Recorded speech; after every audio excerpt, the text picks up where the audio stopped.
On en entend beaucoup parler, mais sait-on vraiment ce qu'est le bisphénol A? Eh bien, c'est une substance qui entre dans la composition de certains plastiques durs et transparents qu'on appelle aussi polycarbonate. Cela va des pochettes de CD et des verres de lunettes aux gobelets et contenants alimentaires en tout genre. On l'utilise beaucoup parce qu'il est résistant, léger et qu'il dure longtemps.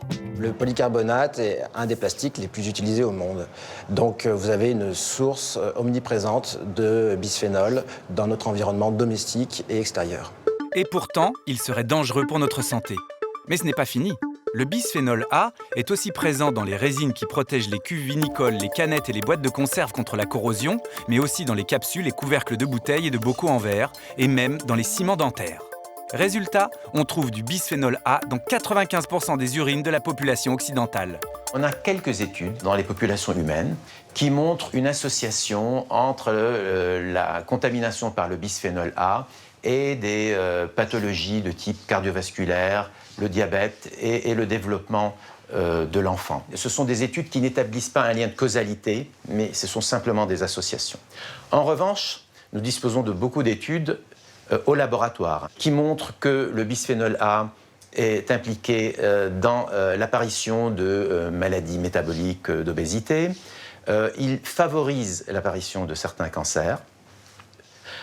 Il a des effets sur le développement neurocomportemental et des effets sur le développement du fœtus. Ces observations sont faites avec des doses relativement faibles de bisphénol A et c'est pourquoi nous pensons que ce sont des dangers réels.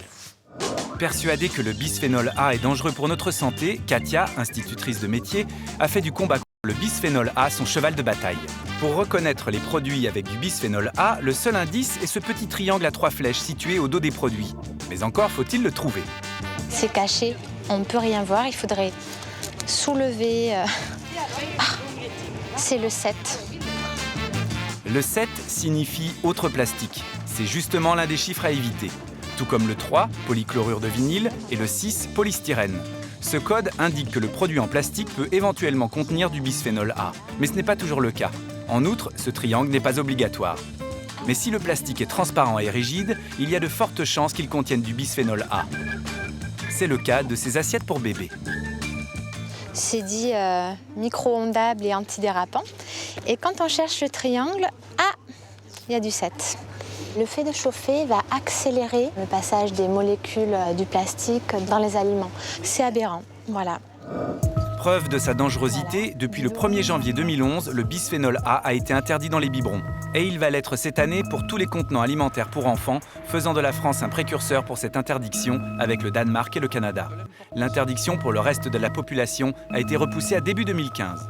Mais avec 4 millions de tonnes de bisphénol A produites par an dans le monde et un marché de 4,5 milliards d'euros, les industriels ne sont pas prêts à le lâcher comme ça. Voyons s'il y a matière à légiférer, et à partir de ce moment-là, bien évidemment, et nous autres industriels, nous sommes parfaitement conscients que s'il y a le moindre risque, il est évident qu'il faut l'interdire. Mais attendons les résultats scientifiques et procédons dans l'ordre. Mais il y a plusieurs comités qui ont abouti à la conclusion qu'il y a des dangers avérés. Les scientifiques accumulent donc des présomptions contre le bisphénol A. Mais les industriels, eux, s'inquiètent pour leur entreprise.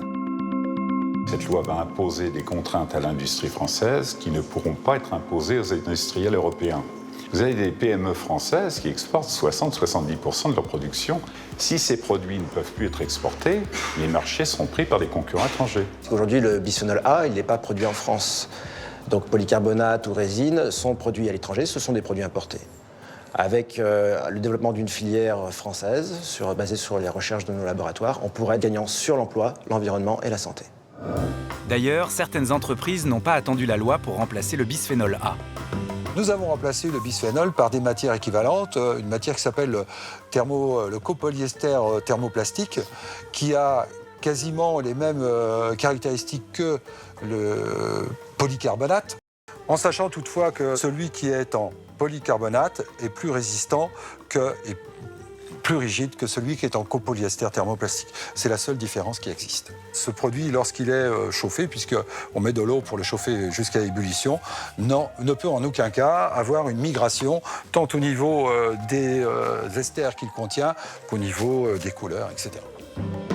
Alors que dire des industriels réfractaires à la disparition du bisphénol A ? Je dirais que dans le monde industriel, quelquefois, on traîne les pieds un petit peu pour gagner un petit peu de temps. Pendant ce temps, l'Agence nationale de sécurité sanitaire, l'ANSES, a publié une liste de 73 substituts potentiels au bisphénol A. Mais on ne connaît pas toujours leurs effets sur la santé.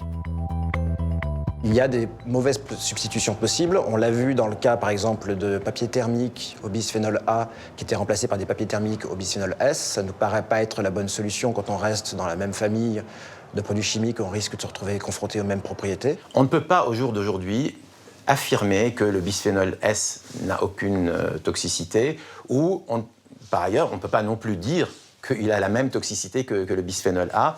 Là, il est nécessaire encore de poursuivre les travaux avant d'aboutir à une conclusion.